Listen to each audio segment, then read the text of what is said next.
Welcome to the According to Weeze podcast with me, your host, Louisa Duran, more affectionately known as Weeze. I believe that liberation requires of us the ability to imagine, to reimagine what is into what could be. It requires us to think outside of what is currently possible, to become architects of possibility. So in each episode, we'll candidly examine and explore everything from pop culture to current events and hot topics through this lens. So get cozy, get comfy, and let's dive in.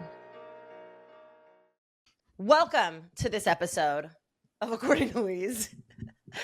I feel like I'm not going to spend time introducing you only because you've been here before, and your bio is going to be in the show notes. Great. But what I am going to do is just give you a moment, because you are in a new season of, shifts and changes of, how are you referencing yourself in the world these days? It's the same. It's just that, I'm an embodiment specialist and a spiritual futurist. And my two big creations are my School of Sacred Embodiment and Wild Soul Movement, Mm-hmm. And I'm just shifting kind of like the ecosystem of the work, like how I do things. I'm just spending less time online and more time getting back out in the world, which is really something, before the pandemic, from 2015 to January of 2020, I was out literally in the world, like all over the US and Canada. And usually I would go to one or two other countries throughout the course of the year to teach a workshop or something. So I would get to be out in the world, like in rooms with people doing things. And then obviously the pandemic came and I stopped doing that. And when I first got to Miami, I dabbled in like teaching some classes locally. This is a funny city to try to like get people to come and stuff. And I didn't feel like dealing with that. But when I was in Egypt a couple months ago, I got to teach for the women I was traveling with twice. And I was like, oh, this is like what my heart wants. And also like the soul of Wild Soul Movement, like our creations have their own souls, was like, hey girl, like I need more attention again. And I'm like, cool. Like I spent a decade building this like online body of work, school, classes, courses, programs, all this stuff. But it's like, just get out in the world, just be in rooms with people again. And once I made that choice to prioritize that, all these other things that had become like a little sticky, funky were like bothering me. All that stuff started to clear out. I think, the magic of you is that, or the magic of the conversation we're having today is that it's such a reflection of what we talk about all the time and what you just named, right? Like this transition, if you will. Before we get to that conversation though, because I'm gonna tease it for the people. You'll find out what we're talking about in a minute. I want to talk about this. What? I love you. That's it. I love you too. I want to talk about some of the things that have happened in this transition for you, right? So for those that have not listened to Embodiment is for Everybody, which was Elizabeth's last episode on ATW, you should, A. But B, they don't have the context. So briefly, right? You had a, and I say had because you've now stepped away and closed them, right? Very significant podcast and body of work, very significant online, virtual, and in person, right? Like school, retreats, like you were doing the thing, grinding it out. Obviously, the pandemic changed a lot of things for all of us, really pushing us online. And in your exploration, one of the things that I got to, bear witness to was this idea initially that was like, I'm going to start writing. Like, I need another creative outlet. Like, I'm going to do this thing. And I'll never forget, like, there wasn't a lot of context. One day it was just a text message and it was like, which pen name sounds better? And I was like, I don't know what we're doing, but I like that one. Right? And like 20 people. Thank you for being on the list. Of course. Did everybody, was like the consensus Marisol Divina? Like, is that how it came to be as an aside? Okay. Yeah. It was so good. So for people that don't know, let me not forget the X, Marisol X Divina. So in the process of your exploration, Dark Healing and Marisol X Divina was born. And before we talk about anything else, I want you to talk about the Order of the Secret Priestess. Because I read this book in what was like a day and a half, and I was like live texting you. No, but also it's short, but it's also like such an easy read. Like, not only is it an easy read, but it just grabs you from the very beginning and you cannot put it down. Like, I was annoyed when people would, like, I did this I started on a Thursday and I'm like, ugh, I have to like go to work. Like, I have to talk to people. How annoying that I have a schedule and have to pay bills. Like, I wanted to just finish it. And you know me, like, I will tell you when I'll be like, oh my God, I love the attempt, boo, but like, that wasn't it. Maybe we should keep working. You know, like, I'll give you a positive criticism, but like, I genuinely loved this book. It was so good. Thank you. So I want you to talk a little bit about, like, first of all, so rewind. For people that do not know, this book, I would call it a combination of like spirituality, wild soul movement, the entire belief system of the wild soul movement, infused with healing, infused with erotica, infused with just like spice and the like witty kind of comedic undertones that just is you as a person. And like that is what this book is. So first of all, were people surprised? Like, were people like, wait a minute, no, I didn't see this coming? I wasn't. I was like, oh, this is very on brand. Like, correct. Listen, many years ago, before I created the School of Sacred Embodiment and it was just Wild Soul Movement, one of the reasons I loved that name and that being like the brand was because the reach was so wide. So many things. Like, I know we say on brand, like literally, but also as kind of like a colloquial descriptor, both, you know, because I had worked in fitness. And when you work in fitness, like health, fitness, wellness stuff, that's what you do. And as my interests started broadening, I'm like, oh, this doesn't fit my brand, like what I do. So with Wild Soul Movement, with that name, even School of Sacred Embodiment, there's just so much that falls under, like, if it has to do with like self-love, healing, wholeness, and liberation, it's on brand, you know? Yeah. So writing a book, and some people may or may not know, but I am not a partnered person. I call myself delightfully child-free and delightfully without consort, which I'm not without any consorts at this moment in time, but I'm delightfully with consorts, none of whom are a serious life partner, if we want to put it that way. But I'm no longer in a hoe, so it's different. There's layers to this, people. But I also, a friend of mine jokingly calls me a manthropologist, which that's a whole nother series of books I want to write. But I love dating, and since like 2018, I was on kind of like this solo polyamorous journey.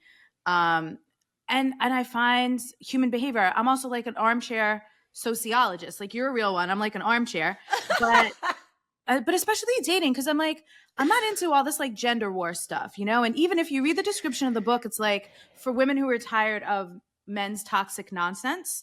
And I didn't say toxic men. I said men's toxic nonsense, because I don't believe people are toxic. I believe behavior is, and, you know, we all get that ingrained. So what you were saying about how the book, it's like, what's the genre here? It was so hard to pick categories because it is. It's a combination of all these things. So no, people were not surprised. It was fun. And the unsurprising thing about it is I'm always going to take my life experiences and use them to create something, right? And so it was really fun to take so many of these stories. Like, some of those dudes, like everyone in the book is a composite, you know? There were definitely moments I was like, oh, wait a minute. I remember that one. I remember this guy. I think for me, it was also really beautiful to actually see the things that you believe in real life woven into this book. So specifically, like that whole like men are toxic, gender war. We did a whole episode on it, which we will link in the show notes because it was on Elizabeth's podcast, right? Because a lot of folks are not standing 10 toes down on what they believe, right? Like, we have this conversation all the time. You either have people that are writing amazing things and then you know them in real life, or then you meet them in real life and you're like, oh, you actually are full of shit. Like, you wrote the thing or said the thing that you knew would get you the audience or what have you, but you don't actually live by the things that you claim to believe and espouse. And so for me, especially now in 2024, where the internet has made everybody a quote unquote expert just because they can record something Oh my and God. you know what I mean? But like loud and wrong for likes is a new genre and it has taken Girl. over the internet. And so when I see people, it's obviously no surprise to me that, you know, we are so close and like I'm going to keep you close, right? You didn't get the Dr. Dre Energy 2024 axe like many others, I made the cut, as everybody. as you know. You know, but yeah, it's no surprise to me that this is actually a reflection of the things that you believe and the way that you date and the way you interact with, you know, with men and the world. And holding that duality in that space for like, okay, yeah, sir, you have definitely embodied all of the quote unquote toxic nonsense that you have been taught to embody. And I'm going to hold the space for you to be better and do better and heal and Yes. change and Healing hold is the possibility possible. for that to be true. Yep. And listen, there's an unconventional / controversial approach to healing. And I wrote an author's note. I got a couple notes from people about it. But that was why I wanted to write fiction, because there's also something that was really building up and starting to get to me about being like an online public persona kind of person of, you know, I aspire to be a person that never feels like I have to edit myself, but I also am fine doing that to meet the platform. To me, that's a way of protecting my peace. I don't need to be out here like, take it or leave it. This is who I like. No, Right. I actually get to be in choice about what I explore, like in a public free forum where people can say and do whatever they want. But then in a different genre, I can explore more like controversial stuff that might be triggering for some. But there's just such a big difference between putting something in a fictional context to just explore it and air it out and like let it be a story and not be a real thing. You know, like I got a letter, an email from one lady who is essentially being like, you shouldn't publish this, because I had sent out like early copies. You shouldn't publish this, blah, blah, blah. We don't need to be promoting. I'm like, I'm not promoting it. I wrote a whole it's like the first paragraph of the author's note. That's like, not only that, go ahead. But I'm like, but also look at all the fiction that's out. Is everyone who makes a horror movie promoting murder? Murder, right. I'm going to read quickly and then you named it. We're talking about some critiques of soft life and protecting your peace today. Right. So Elizabeth just named it. But I want to read this real quick because there's like quick sentences that I'm like, if you take nothing else from this author's note, some people's sacredness is buried under a lot of shit, which we explore through the 3 men that the priestesses get their hands on, Daniel, Alex, and Michael. That even just that sentence is, I think, so powerful to keep in mind in the world that we're in, that everybody is fundamentally sacred. And it's all of the world's shit and the way that the world has treated them and the experiences that they've had and their socialization based on their identities that either blocks them from connecting to their sacredness or blocks other people from connecting to their sacredness. And then the next piece, these are just 2 sentences. This book is meant to be fun and thoughtful, a turn on, a turn in, a turn out, and a turn around. I like that. To me, I was like, that it's the cutest way to be like, lead with fucking curiosity. Look inward, look outward, look all the way around. Flip it inside out and make it playful. Make it fun, because life is lifing and shit is hard. Seriously. Like my new tagline is like, I'm all about the playfulness, take the important things seriously, and everything else should be fun. Yeah. Everything else should be fun. Yeah. But so that being said, this is one of the ways, right, that you protected your peace.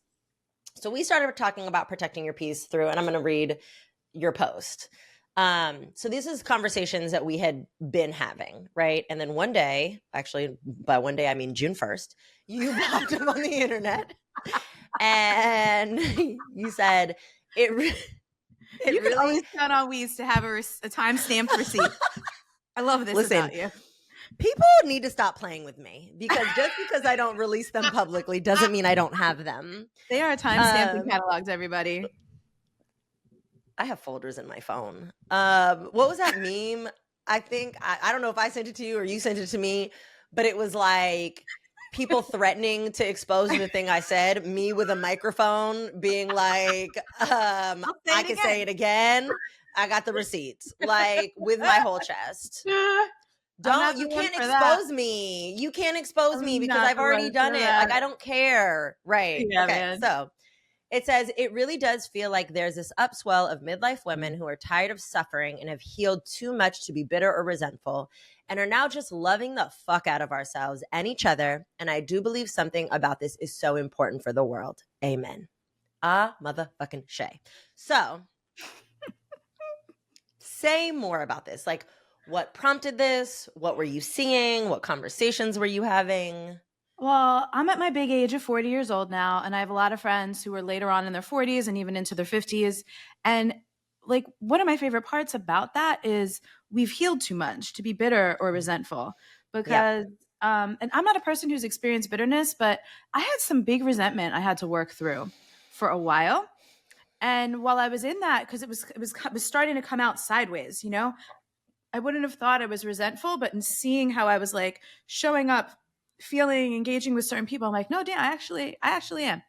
And it actually did come out with a couple of men last year who I just told them about themselves in a way that normally, like, listen, even if you're behaving in a messy way and I want to like let you know, I'm still kind about it.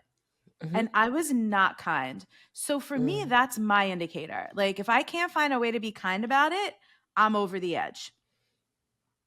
And listen, I'm from Staten Island. I'm Italian and Puerto Rican. There's a little bit of Irish. Like I have an edge. You know, I love. There's that meme. We live in the world of memes now. We're constantly referencing memes like they're just part of everything because they Yeah, they're are. part of our And it's zeitgeist and our like vernacular. it's something like don't think because I'm spiritual that I won't like cuss a bitch out, you know? And he's holding a sign that says, "Try me, beloved." That's how I I've feel. seen it. I love it so much. Try me, I love beloved. it so much. And so, but to be free of that, and I did some intense, incredible ancestral and family healing over the course of the last year. And has become possible in my family with our connections and relationships because of that healing, it is that freed me. That was like the tether to any like resentment or because for me resentment and disappointment kind of always go hand in hand. And so I feel like so many women I know who I've watched go on all these various journeys in different relationships, having kids, separating from partners, like business stuff, all kinds of things.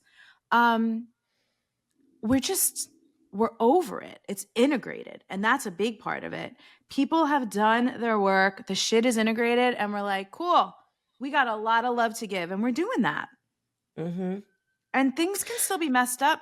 And I honestly also think that the heartbreak of the world, everything going on with Palestine and Israel, everything, all the other genocides and other Sudan, things going Congo, on in the world, Armenia, Tigray. that Like we could keep naming. that so many of us did not have our eyes on, Yeah. right? Until it was up. The absolute heartbreak, like watching live stream genocide the way we have been, and then being gaslit constantly that it's not happening. That's not what it is. That's I not what we're think saying. I think for a lot of us, broke us in a way Mm-hmm.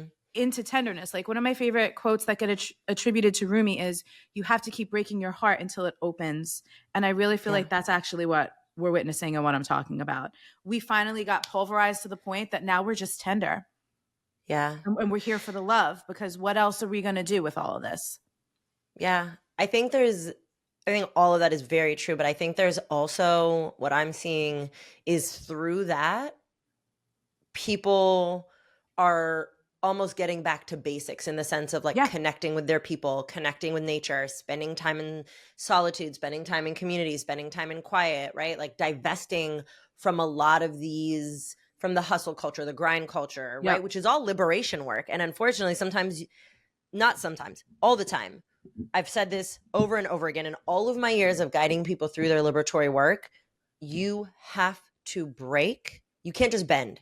You have to Gotta break. break.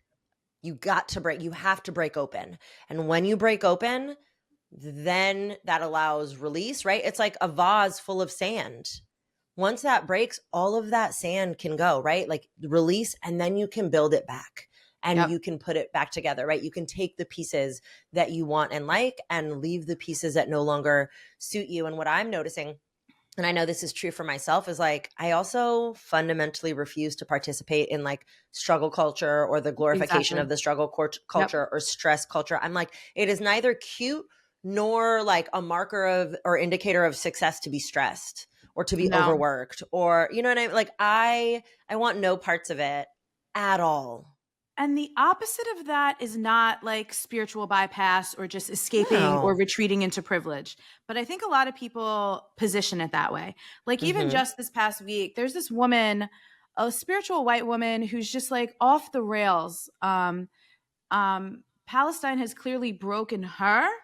I know exactly who you know you are talking about. But she's like, she's using all of the master's tools. Hold on, I'll say it very clearly.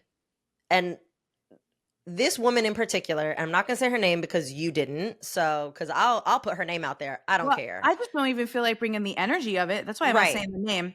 But I will say this. This woman has and has always been a white woman who uses the master's tools, who has learned specifically from Black and brown educators, as well as the bell hookses and the Audre Lordes of the world, and has just regurgitated exactly what she said. She is actually, all those times that I've talked about like, hey, white women, this is what you're doing. She was my inspiration for like white women who think they are woker than thou. They are a wokemon. They are policing other white people and specifically white women. And then they had the audacity to start coming for people of color, for melanated folks. That's the fucking thing. She started coming for Have people of color. Have a fucking seat, because all you do is reproduce whiteness. I can't stand this woman. And if I ever do a solo episode, I'll put her whole name in it. Come for me.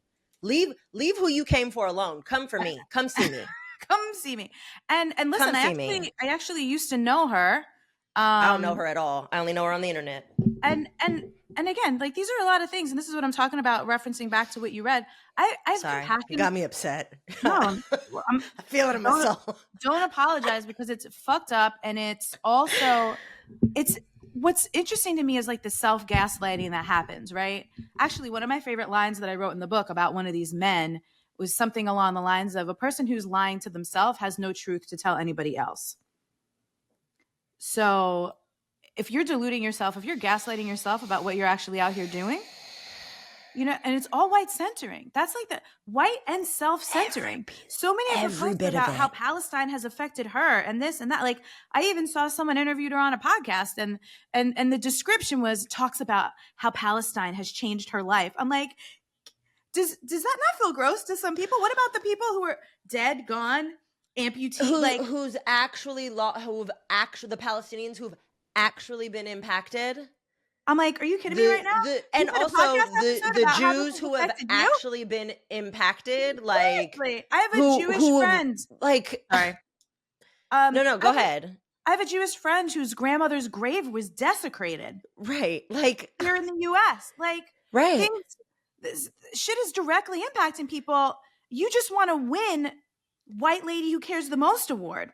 Exactly. I'm like, you're not sitting with friends who are having this experience. I have clients who are either have Israeli family, are Jewish, but live here. Like, there's very real life impacts that are happening to people. This is not about you. And the second that you make it about you is an indicator that you have not done any of your liberation work. Listen, and more about the wellness industry or spiritual people. Like, she's literally trying to like call people out, call out these people, cancel, like send in people. I'm like, stop it. Arrows in the right place. But we're going on this tangent. But here's what it comes to.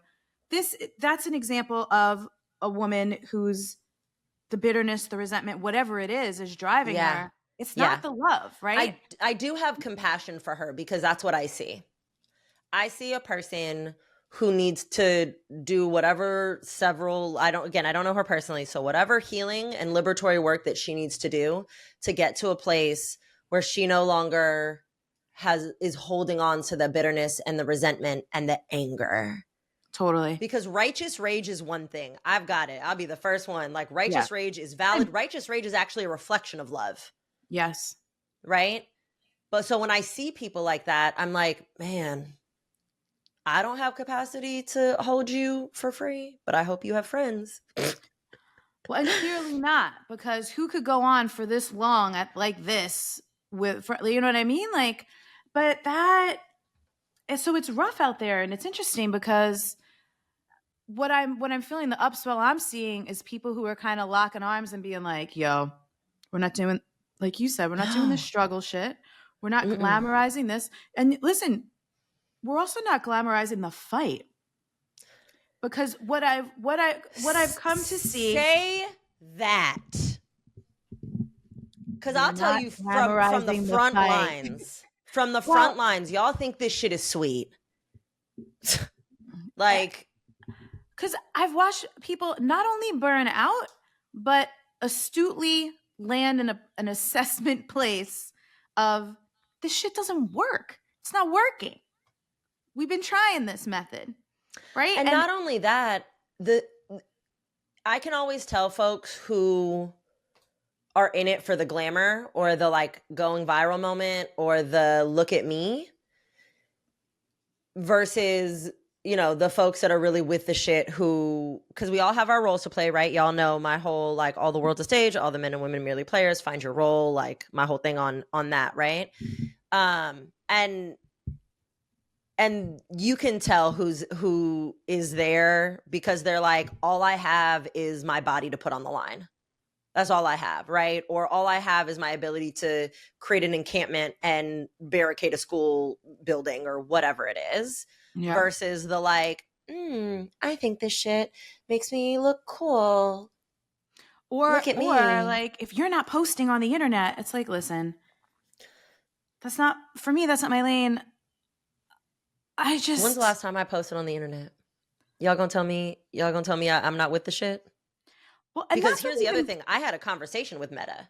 They called me. Did I tell you Really? No. They called me. First, they reached out to me via Instagram, and I got a banner at the top of my page. And I at first I was like, oh, that's it.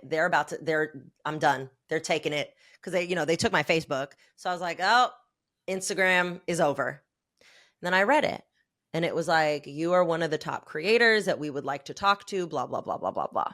Long story short, they had been tracking my posting, my frequency of posting, and my engagement rates. And I had apparently, because I don't give a shit about their algorithms and their numbers and whatever. But based on my number size and the fact that I don't pay for anything and I don't follow any of their rules, I had like really high, I guess, percentile engagement. And then one day I just kind of stopped. And they wanted to know why. Interesting. Mm-hmm. And you know me, I'm telling the truth. You're like, and I didn't hold back. What'd you say? No. I was like, is this really a conversation you want to have? And they were like, yes, we do. They framed it as, well, we do because we want to know if there's anything we can do to help you or inspire you to like get back. And I said, fuck you.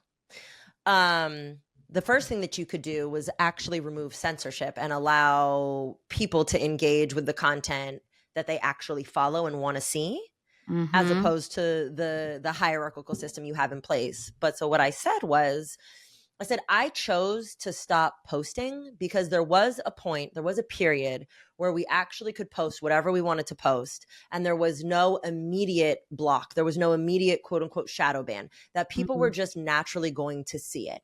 And now under the guise of free speech, under the guise of like not being political, y'all ding political or fringe political or social movement content that is liberal content, but you don't ding the oppressive side. You don't ding the MAGA hat wearing Zionist KKK tiki torch community. And you don't ding them because those are the folks that created your algorithm, which means that oppression is coded directly into the platform. And I chose to divest from trying to spend my time and energy to figure out how to get around your bullshit. I said, you know how much time and energy it takes to try to find a way to actually say what you want to say without having to say it, but then being told that you can only stick to a minute. But if I want to find a way to circumvent your nonsense, I have to do a 5-minute video. I went all the way in. And you know what she said? She said, you're not wrong. She was like, there's nothing I can say. She was like, we do take the stance of we are not political. And that is what ends up happening. So if you'd like to see your engagement go up, maybe stop posting political content. I said, did you look at my page? She goes, yeah. I said, I don't consider anything I post political, except unless I'm actually talking about directly like the politics, right? Policy, presidential. I said, I'm talking about humanity. I'm talking about liberation. I'm talking about people. Y'all consider that political, and that's your problem. I said, but please do tell, what could I do? She was like, well, I was like, so you're telling me post bullshit and like my dog and tips and tricks on like, how to like find your peace. She was like, yeah, you have to post 4 reels a week, 3 static posts. It would be better if you posted 4. I said, yeah, that's not going to happen. So I will no longer be on your platform. Yo, what I think is unbelievable is that with the volume of creators they have, that they'd be like, oh, we stopped posting. That's blowing my mind right now. Yeah. So, and it said like, this is an invite that we have sent out to like select creators. So I asked some of my other like America Hates, I asked all those folks like, did y'all get this? And they were like, no, but they've also still continued to post. And like, that's cool. Like that's the hill that they want to climb that hill. I'm going to climb a different one. Yeah. I mean, I think you know this. My Instagram, I don't do a strategy. My thing is I'm going to post what I feel like. Whatever I feel when spirit moves me, which is usually like I've gotten into like kind of a daily rhythm. It's like, what's the timeline? What am I blessing the timeline with today? And I don't care. Yeah. I just don't even, I mean, and again, like we'll post podcast stuff on there. Yeah. To let people know that they're, new episode, whatever, podcast related things, TED Talk related things. But it's just like another website now. It is. Because at this point, the education I need to do is not going to be there. I'm not giving y'all that. I'm also no longer working for free. Kick rocks. Y'all don't appreciate it. You can find it in the Patreon. You can find it. Well, everything is actually going to move to the Patreon. There's a whole reorg going on that you know of. But it's like y'all can pay for it. It's behind a paywall. You want my 20-minute breakdowns and synthesis of liberation and political XYZ and global movements? You can pay $5 a month. I've also been seeing that you were ever doing that for free, by the way. I have over 200 videos, IG lives alone, that are all 75 minutes or longer that I have all taken. Yes. Free education. We don't need because I just wanted to do the thing. And then I was like, oh my God. And there was still a period where people were like, wow, this is labor. I'm going to Venmo you $4 or $5. So I was like, okay, cool. This feels like an even exchange. Like I'm giving you a university level lecture, but in a colloquial way that allows the people to really understand it and absorb it. Cause I'm talking to the people. Over 200 videos, 200 on IG alone. I don't even know what was on Instagram or on Facebook because they killed my shit. That's what I will say this. From 2020 to 2023, 200 videos. Years ago, I did have a friend remind me that like the whole purpose of social media is to get people to the website or get people to the email list. And that's where the real communication should be happening. Yeah. But even now, I'm like scrolling through my archives. I'm like, I've written some great shit over the last few years. Yeah. And if I haven't posted it since 2021, the people could hear this again. You do it. And that's for me, that's part of Soft Life, Protect My Peace, because that was my line with Instagram. I'm like, I'm not creating new shit for this place. No. I spent a decade creating plenty, and actually everything I do is timeless in the sense of there's not a time when this it might have had context at the moment I posted it, but it's something that you could look back and there will be something for you in that thing, no matter what stage, phase, part of life you're in, if it's relevant for you, right? Like if there's relevance, it will apply regardless of what day or year it is. Yeah. This is a perfect segue. Right? Because we went on this whole like circle. We're so magical. We went on this like whole circle. It felt probably like a tangent to people, but like this is protecting your peace, right? Protecting your peace is saying, I'm no longer providing all of this expertise, emotional labor, spiritual labor, psychological labor for free. It is, I'm just going to bless the timeline with whatever I feel like doing. It is, you know what? I'm not going to let you guilt me or shame me because I'm not, quote unquote, posting about whatever current global atrocity is happening on the internet as though I'm not actually addressing it in real time every single day, or teaching about it in other places, or talking checking about it with my friends, people or in fucking real crying with life, people, right? and like Holding co-regulating so we people, can, exactly. yeah. Holding people who are directly impacted, whether they're friends or clients. My favorite is also just actually living by it. I own a business and I have a foundation. I get calls every single day with people trying to solicit me, and I cut them off before they get into their spiel. And I say, before you go any further, I need to know if your company in any way ideologically or financially supports the state of Israel and the genocide happening in Palestine, and or what is your policy on purchasing new electronics, recycling electronics, blah, blah, blah, blah. Those are my two big questions. If you can't answer those for me, there's no conversation for us to have. Go find those answers and come back, and then maybe I'll listen to what you have to sell me. Do you know how many people don't come back? Yeah, most of them. Most of them. Same. I've been doing that for years. When people like pitch me for the podcast or want to invite me to do stuff, I'm like, cool. How do you feel? What's your company do about these three things? Like, how are you integrating? Like, what's your like equitable policy for like this, and this? The number of people that come back to me with some like word salad that's very clear that they don't even understand the question. I even had someone be like, I don't understand the question. I'm like, that's the answer. Yeah. Yeah. We're good here then. If I have to explain to you what this means, then the answer is that is the answer. Yeah. I mean, and I've had some really amazing interactions with folks who will be like, you know, I got to be honest, I'll just say this because, you know, the line is recorded. As an individual, like I'm rocking with you. As an employee of this company, we are probably not in alignment, and I'll just leave it at that. And I'm like, great. Thank you for your honesty. Great. Thank you very much. Like, and also, I'm not judging you because you have bills to pay. You have bills to pay. Actually, right? I talked about this in my last Substack. Years ago, I was canceling a gym membership, and they were like, why? And I'm like, because one of your biggest investors is also one of the biggest Donald Trump campaign supporters. That's why.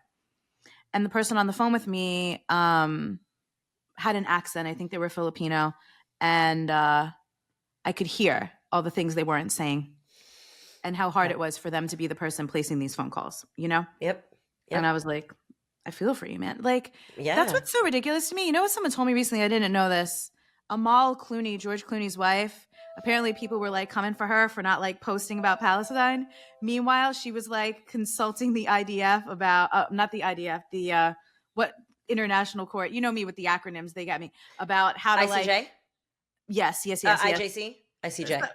See, you know what we're talking about. International Court of Justice. Yes. Sorry, yes. She was like doing international policy stuff with them to like come for Israel for war crimes and shit. And I'm like, you guys really need to chill. If you think the be all and the end all is posting shit on Instagram when some people are out here like working in the courts for the war crimes, get a life.